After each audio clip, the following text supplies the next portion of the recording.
La capacidad del hombre para crear una obra de arte, una vacuna o un cohete espacial que viaje más allá de nuestro sistema solar es directamente proporcional a su capacidad para destruir. En esta ocasión visitaremos las ciudades que fueron reducidas a escombros por el odio, la codicia y las armas más letales del mundo. Conoceremos los rostros de quienes vivieron en carne propia el horror de una bomba atómica y descubriremos cómo el cine de acción los ha ayudado a sanar sus heridas. Todo esto será difícil de creer. ¡Comenzamos!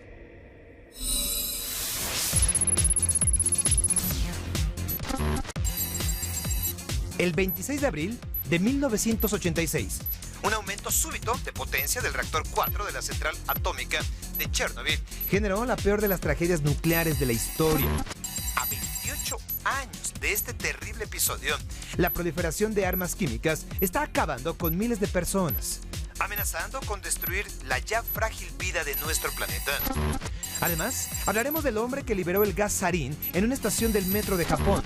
Reviviremos el ataque nuclear a Hiroshima y Nagasaki desde la perspectiva de un niño de solo 12 años. Y descubriremos qué tiene que ver Godzilla con la Segunda Guerra Mundial. Difícil de creer. Fracasos en actividades económicas, desastres naturales y accidentes de enormes proporciones, guerras o genocidios son las principales causas por las cuales una ciudad se convierte en un pueblo fantasma. Estas son las historias de algunos lugares difíciles de creer. La ciudad de Pripyat, en Ucrania, es el claro ejemplo de ello. A casi 30 años del peor desastre nuclear en la historia de la humanidad, la urbe sigue deshabitada. Es una ciudad fantasma. En 1986, la tragedia de Chernobyl obligó a que los 50,000 habitantes de la ciudad fueran evacuados en menos de 3 horas, dejando así en el olvido sus hogares por siempre.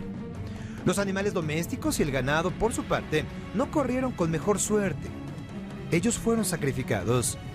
De acuerdo con algunos testimonios, todo inició con el sobrecalentamiento y explosión del reactor 4 de la planta, lo cual generó 400 veces más radiación que la bomba atómica lanzada contra Hiroshima en 1945, así como temperaturas de 2.500 grados Celsius. Hoy día, esta población, que había sido fundada para albergar a las familias de los trabajadores de la central, tan solo es visitada por investigadores, científicos y fuerzas de seguridad que custodian la zona. Lo que queda de sus construcciones, muebles, autos, juguetes, ropa o artículos personales, son testigos mudos de la tragedia. Muchas de las edificaciones están cubiertas de moho, hongos o plantas que florecen por la humedad producida al derretirse la nieve del invierno. La mayoría de la vegetación ha tomado un tono rojizo debido a la radiación. El puesto de control, a 30 kilómetros cuadrados, es resguardado día y noche por el ejército. Y el área más próxima del accidente es un terreno prácticamente inexplorado debido a su continua contaminación.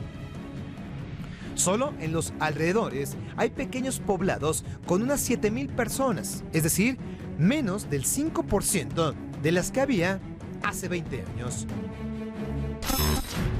A pesar de las restricciones de paso a la ciudad, y aunque el día de la explosión el viento evitó que la nube radiactiva eliminara a todos sus habitantes, hay quienes padecieron sus efectos lesivos en los años siguientes, como embarazos con malformaciones o cáncer, que no solo han afectado a un número incalculable de sobrevivientes. Se cree que también impactarán a ciudadanos europeos de las siguientes generaciones durante varias décadas. Otro pueblo fantasma es Oradour-sur-Glane, en Francia. En 1944 terminó así tras una terrible matanza perpetrada por los nazis en contra de casi toda su población. En esta fatídica ocasión perdieron la vida 642 personas. Y aunque después fue parcialmente reconstruido, se ha mantenido intacto el escenario de la crueldad por orden del gobierno francés de Charles de Gaulle. Eso como símbolo de los sufrimientos causados por la ocupación nazi. En la actualidad se le conoce como Villa Mártir, y no son pocos sus visitantes a los que se les eriza la piel al pisar este territorio de horror. Y en esta lista será imperdonable no mencionar Alejandría, considerada como la cuna del conocimiento, pero que fue azotada por un fuerte sismo, al que le siguió un devastador maremoto. Dichos fenómenos de la naturaleza la hundieron en su totalidad, dejando únicamente su recuerdo. Difícil de creer. A pesar de que el uso de armas químicas es considerado un crimen de guerra, Siria lo ha pasado por alto. Se estima que posee más de 1000 toneladas de agentes tóxicos, entre ellos el gas sarin, y más de 20 plantas de fabricación y almacenaje. Lo más grave del asunto es que el gobierno sirio ni siquiera ha firmado la Convención sobre Armas Químicas que sanciona su uso, a pesar de que sus ciudadanos fueron el blanco de ataques con estos instrumentos del terror. Conozcamos entonces lo más difícil de creer sobre este tipo de armamento. Uno de los episodios más oscuros de la guerra civil en Siria fue sin duda alguna la masacre de Ghouta, con el saldo de más de 3.400 personas muertas y otras 3.000 heridas. El alto número de víctimas y las condiciones que rodearon el atentado por los letales efectos de las armas químicas lo ubican como el más mortífero en su tipo, desde la Segunda Guerra Mundial, únicamente superado por el de Halabja en Irak, con más de 5.000 muertos. En agosto de 2013, familias de los suburbios tomados por las fuerzas rebeldes en Damasco fueron alcanzados por los productos tóxicos. Todavía no se sabe a ciencia cierta si los oponentes o aliados al régimen de Bashar al-Assad fueron los autores de la barbarie, aunque existió el rumor de que días antes del incidente, la zona fue visitada por personal del programa de armas químicas del gobierno sirio. Este hecho llevó a algunos países a advertir que intervendrían militarmente en aquel país para sancionar al gobierno sirio, tras señalarlo como responsable de la matanza, mientras que Irán, China o Rusia negaron el que los altos mandos en Siria hayan perpetrado la ofensiva química. Independientemente de quiénes hayan sido los responsables, lo cierto es que no fue la primera vez que Siria era blanco de un atentado con armamento químico. En marzo de 2013, un ataque similar azotó a Han al-Assal, una localidad del sur de la ciudad de Alepo, donde murieron 26 personas y otras 86 quedaron heridas. De nuevo, no se supo quiénes orquestaron la masacre, ya que rebeldes y militares se culparon mutuamente. A raíz del segundo ataque químico en Siria en 2013, inspectores de Naciones Unidas arribaron a la zona para analizar el empleo de este tipo de armas en la guerra, pero el ejército les impidió el acceso, argumentando que lo hacían por motivos de seguridad. Aún así, ellos recabaron muestras y las llevaron a la Organización para la Prohibición de Armas Químicas para efectuar exhaustivos estudios. ¿Qué pasó? Tiempo después, exigieron a Siria eliminar el mortífero arsenal. Las armas químicas modernas utilizan gases desarrollados en la Segunda Guerra Mundial por Alemania, ya sea de forma inhalada o por contacto en la piel mediante gotas. Estas provocan daños en las funciones nerviosas de la víctima, desencadenan problemas musculares para luego producir asfixia y pérdida de visión. Un segundo tipo son las incapacitantes, a las que pertenecen los llamados bencilatos. Estos son sólidos en forma de aerosol para ser inhalados. Sus efectos incluyen ceguera, pérdida de la memoria, desorientación y confusión que dura varios días. Aum Shinrikyo en japonés significa verdad suprema. Este fue el nombre de una secta que en 1995 realizó el ataque más infame contra la población civil de Japón, utilizando el terrible gas sarin, una peligrosa arma química que provocó la muerte de 13 personas e intoxicó a 6.000 más. Este atentado, obviamente, desató la indignación de un pueblo entero y la búsqueda de todos los integrantes de dicha secta. El 20 de marzo de 1995, a la hora pico, en el metro de la ciudad de Tokio, miles de personas se movían en el transporte público, digamos, siguiendo sus actividades normales. De pronto, una persona se desplomó al suelo sin razón aparente. Conforme pasaba el tiempo, más y más gente comenzaba a sentirse mal. Algunos vomitaban mientras otros se desmayaban. La gente no podía caminar y comenzaba a pedir auxilio a gritos. Lo que ocurría es que minutos antes, 5 seguidores de la secta Verdad Suprema habían perforado con la punta de sus paraguas bolsas que contenían el veneno conocido como gas sarín. Conforme este se mezclaba en el aire, las personas comenzaban a sucumbir ante los síntomas del envenenamiento. Este terrible atentado fue planeado y perpetrado, entre otros, por Makoto, quien desde ese momento se convirtió en prófugo de la ley, la cual lo estuvo buscando casi 17 años. Después de escapar durante todo este tiempo de la justicia, Makoto Hirata entró caminando a una comisaría.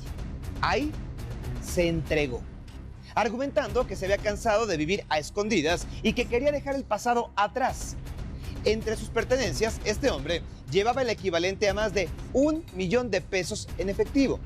Presumiblemente, el dinero que le quedaba de lo que la secta le había dado para mantenerse escondido. Hoy día, Makoto Hirata ha sido enjuiciado y espera tranquilo a que se cumpla su sentencia. 6 de agosto de 1945. Alrededor de las 8 de la mañana, el bombardero estadounidense B-29, llamado Enola Gay, pilotado por el teniente coronel Paul Tibbett, se posó sobre el cielo de Japón. Luego liberó la furia de algo llamado Little Boy. Según el reporte oficial, la bomba, se llamaba Little Boy, explotó a las 8:15 con 45 segundos de la mañana, cuando alcanzó una altitud de 600 metros. En el lugar murieron 140,000 personas y otras 100,000 quedaron con marcas difíciles de creer. Ese fue el caso de Kodama Mitsuo, un sobreviviente del ataque de Hiroshima y Nagasaki, que estuvo a 800 metros de donde cayó la primera bomba atómica. Con tan solo 12 años de edad, Kodama era estudiante del primer año de primaria.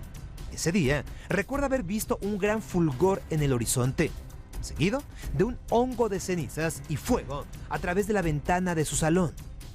También recuerda cómo la lumbre y la intensa radiación provocaron la muerte de sus compañeros de clase. De 300 alumnos que había en su escuela, apenas a unas cuadras del sitio exacto donde cayó la bomba, solo 19 sobrevivieron. Repito, solo 19 de 300 alumnos. Los otros quedaron despedazados y quemados vivos, o con lesiones tan severas que muy pocos días después les causaron la muerte. Minutos después de tan terrible explosión, Mitsuo salió de la escuela. Luego caminó hacia el norte. En algún momento encontró un refugio y decidió formarse en una larga fila. El único sonido que recuerda es el de la respiración desesperada por un sorbo de agua. Según sus propias palabras, en esa misma fila de 150 metros de largo, la gente parecía que llevaba harapos. Sin embargo, al poner más atención se dio cuenta que no eran pedazos de tela, no. Esos harapos en realidad era ropa quemada y piel, la cual se desprendía dolorosamente de sus cuerpos a causa del fuego y la radiación. Mitsuo también recuerda que muchos murieron en la fila, otros trataban de detener sus miembros amputados y otros tantos horrores. Lo que estaba a su alrededor era una tragedia indescriptible. Era una pesadilla, decía Kodama Mitsuo. Fue entonces que decidió salirse de aquella hilera infernal, seguir caminando y buscar la manera de llegar a su hogar. Mientras caminaba rumbo a mi casa, veía decenas de cadáveres, gente a la que se le caía la piel a pedazos y que solo repetía una palabra: agua, agua. Mis compañeros de clase tenían quemado el uniforme. Lo peor de todo es que se les había derretido sobre la piel viva. Pero, a pesar de estar viviendo esta desgracia, los niños de aquella escuela no gritaban ni lloraban. No, simplemente entonaban el himno del colegio para mantenerse unidos, fuertes y tranquilos. Al menos así lo recuerda Mitsuo Kodama. Así lo recuerda Kodama, con un semblante triste e impactado a pesar de los años. Hoy día, él tiene 81 años. Ha sufrido cáncer 17 veces, 12 de ellas en la piel. Sabe que su vida se está apagando lenta, y muy dolorosamente. Durante el seminario de desarme nuclear y no proliferación, Voces de Sobrevivientes, Mitsuo dijo ser un profeta que habla del pasado para intentar cambiar el futuro y que estos horrores no se repitan jamás.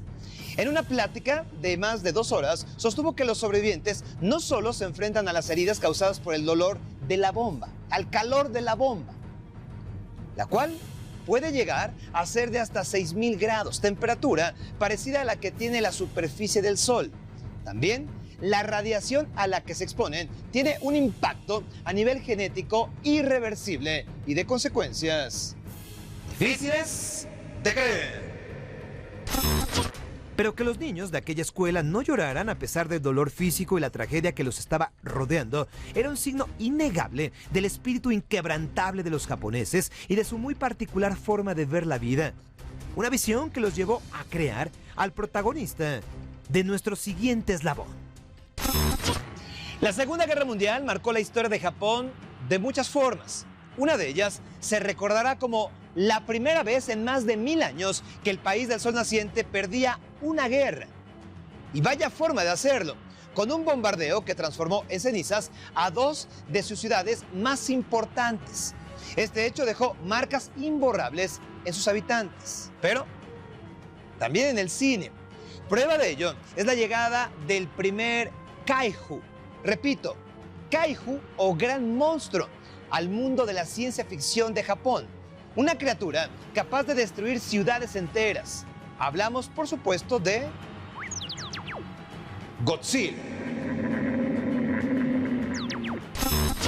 Godzilla es, de cierta manera, una recreación de la propia Segunda Guerra Mundial, pero vista a través de los ojos de quienes fueron testigos de su poder destructivo.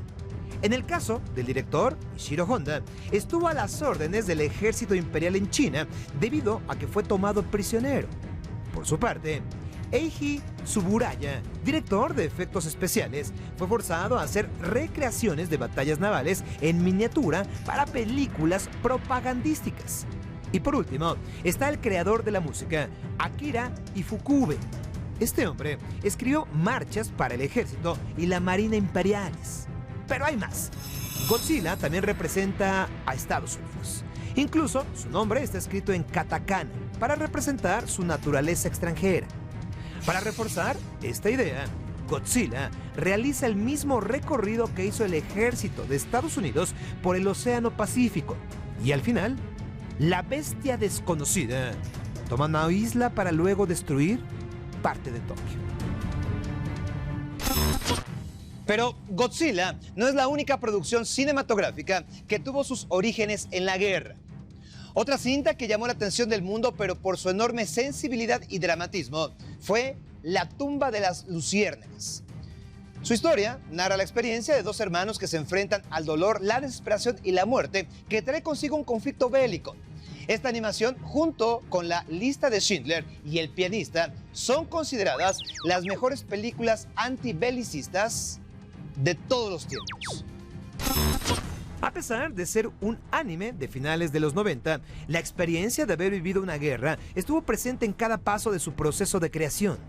Y es que además de contar con el trabajo de un animador que vivió en carne propia los bombardeos de Estados Unidos, la película está basada en un libro que a su vez está inspirado en un hecho real. Lo que se lee en sus páginas proviene del dolor y la desesperación de Akiyuki Nosaka, un hombre que perdió a su hermana menor durante la Segunda Guerra Mundial debido a la falta de comida. De acuerdo con algunos estudios sobre esta obra, Akiyuki se culpó a sí mismo por su muerte y escribió el libro en 1967 para lidiar con su pérdida. Pero, mientras algunos exorcizan sus demonios, creando monstruos o escribiendo pasajes de su propia vida, otros inventan mundos completamente nuevos. Ese fue el caso de Katsuhiro Otomo, quien creó un manga sobre el Japón diatópico del año 2019 llamado Akira.